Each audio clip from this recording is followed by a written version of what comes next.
With more than 2 million downloads, this is your number one source for true crime coverage in America. This is Murder in the Morning with Tony Bruschi and Stacey Cole. From the Hit Killers Podcast, Murder in the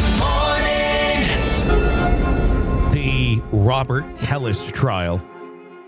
Oh, this is going to make the highlight reel at the end of the year as probably the worst testimony given by a defendant of the year, maybe. I mean, I think we had Alec Murdaugh last year kind of taking that award. I feel like this is right up there. I don't know. I mean, we didn't have Chad Daybell on the stand or anything like that. So. Oh, can you imagine? Oh, no. I can't. I would love to see that someday. I think that would be worth a retrial just to see that. But, yeah, I don't think that'll ever happen.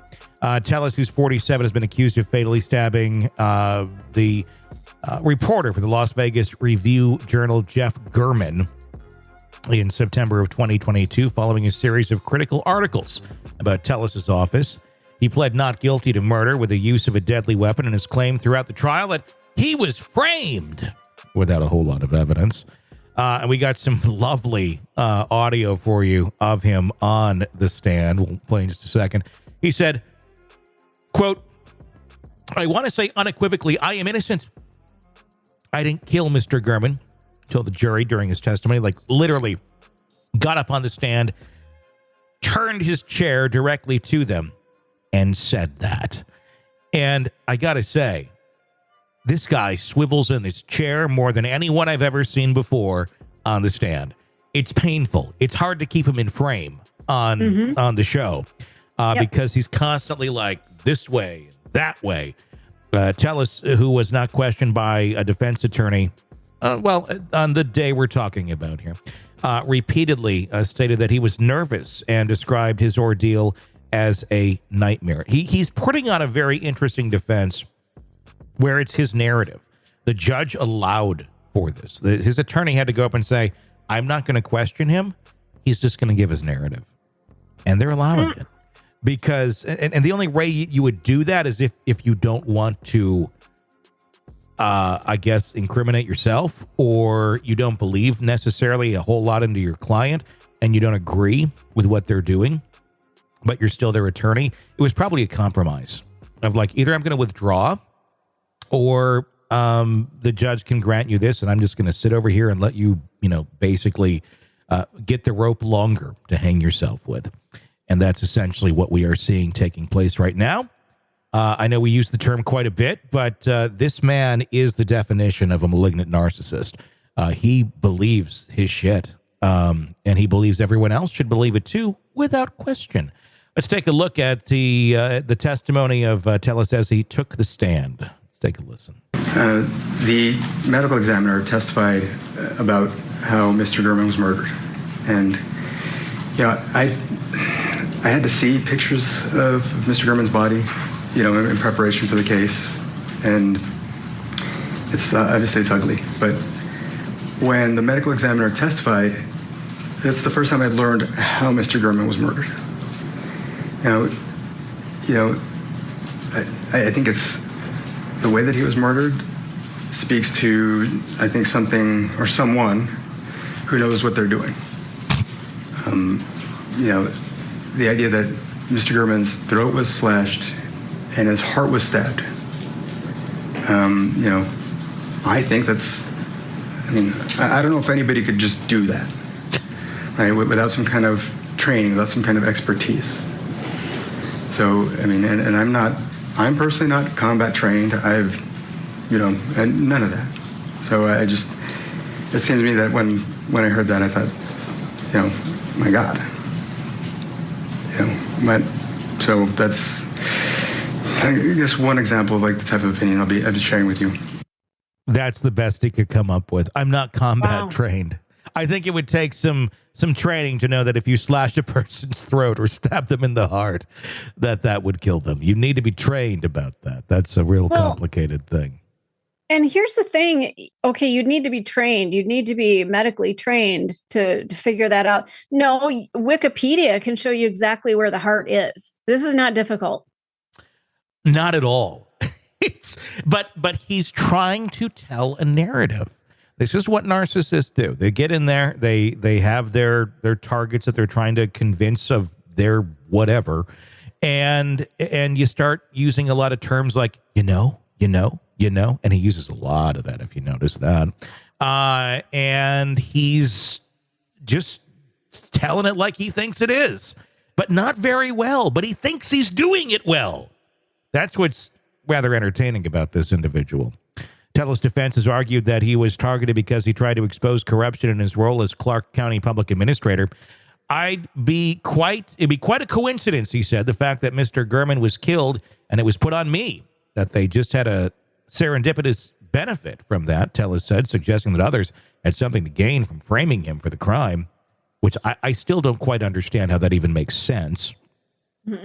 The trial, which has drawn significant attention due to the nature of the crime and the victim's profession, comes nearly 2 years after Gurman's death. Prosecutors have painted a picture of a disgruntled Tellis, enraged by Gurman's reporting, meticulously planning an attack. They allege that Tellis disguised himself, not very well, hid outside Gurman's home and attacked the journalist when he arrived. The prosecution's case has relied heavily on video and physical evidence, including DNA found under Gurman's fingernails, linking Tellis to the crime. In contrast, the defense has portrayed Tellis as a victim of conspiracy, insisting that he was framed because he attempted to reform the public administrator's office, upsetting the old guard. Defense attorney Robert Draskevich argued in his opening statement that from the get-go, they are concerned with Robert Tellis and Robert Tellis alone, suggesting that the investigation was biased from the start. Let's take a look at that. This goes to the theory of my case, right? You know, somebody framed me for this, and I believe that it's compass realty, and I believe that it's for the work that I've done against them. And this document here shows the start of the work that I began against them. You're going to hear much more about the things that I did and the things that they did. And so, again, this spreadsheet, I think really, it's the beginning. And so I'd ask if I could please have it admitted. The state sold the home on December 31st of 2018 for $232,000. And the next sale was done the same day. So the person who bought it resold it the same day for $50,000 more. Now, as administrators have a fiduciary duty to get the maximum value that they can for the estate. When I see a situation, and again, this is the most extreme one. I mean, I'm not saying that all of them are like this, but you know, all of them are. There's a significant difference between the one price and the other price. But this is just the most extreme one. Is, you know, for someone to be able to resell a property the same day for $50,000 more, it's just not right. We've got a duty to protect these estates, right? Whether it's, again, stopping criminals from getting into the houses and stealing stuff, or unscrupulous real estate agents from trying to work the system. None of it which has anything to do with the actual trial itself. Yeah, dude, you are accused of killing somebody. I don't care what's going on and, you know, what sort of things that you think you saw that weren't right. Yeah. Somebody's dead. Yeah. He's got his own little narrative here that doesn't really add up, but he's kind of like resting on that. Here's more from Robert Tellis talking about, you know, if you injured your finger, why would you wash your car or cars? Which he gets a little braggadocious about, which I also find par for the course of a narcissist, letting everyone know it wasn't he just washing his car, he's washing his cars with an S, plural. And by the end, he's like, my 3 cars. He talks about washing. It's Good fucking God. classic. Here we go. While I was being self-represented, I attempted to seek these surveillance videos that included the video of me washing my car, or videos of me washing my cars. The judge granted The production of that? Sustained. However, I never received the videos. And The objection was sustained. oh, okay. So The motion is strike is granted. I believe the videos show that I didn't have the finger injury. If you think about it, if somebody has a serious finger injury, would they be washing? Objection argument. I mean, I would not be washing. Testify about your own experience. Sure, Your Honor. I believe I would not be washing my 3 vehicles if I had a serious finger injury. There we go. And as you've probably already gathered, you're going to hear about the fact that I was at the gym at around noon.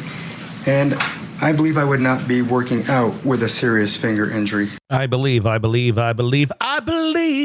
fly. I believe I can kill Jeff German as I look like a samurai. Yeah. I wear blaze orange every night and day. Open his garage and I fly in ways no one's ever gonna tell. I could keep going. Yeah. It continues on. He talks about his injury. I mean, he got that cut. He claims it from making chicken fried rice. And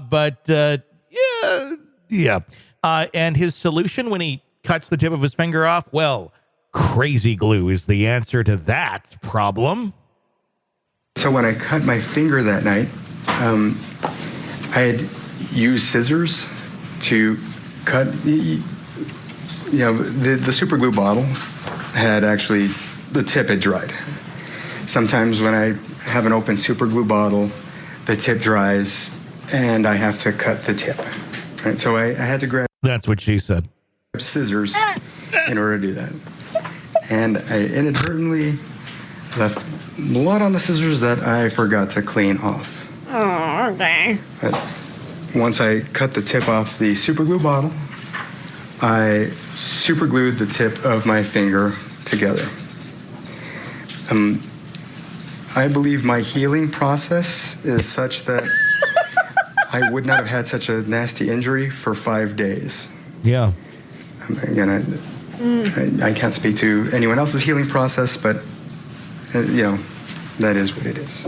And the funny part about that whole thing is the super glue bottle is actually code for penis. What an idiot. He cut the tip of his penis off when he was trying to use semen as super glue.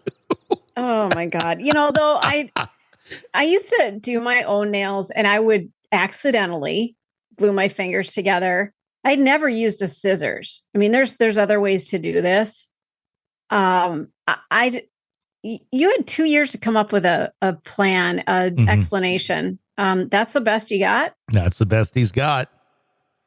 Hey, that ain't much. When you're a narcissist, you believe whatever bullshit comes into your mind and you think, well, who's going to question this? And it gets so fucking out there at some point because you're just you've lived this life where it's gone that well for you for some reason. You've lucked out and people went along with your bullshit for so long that when you're finally called out on it, you don't realize just how out of reality and out of touch you are from what the general society is going to believe of your story.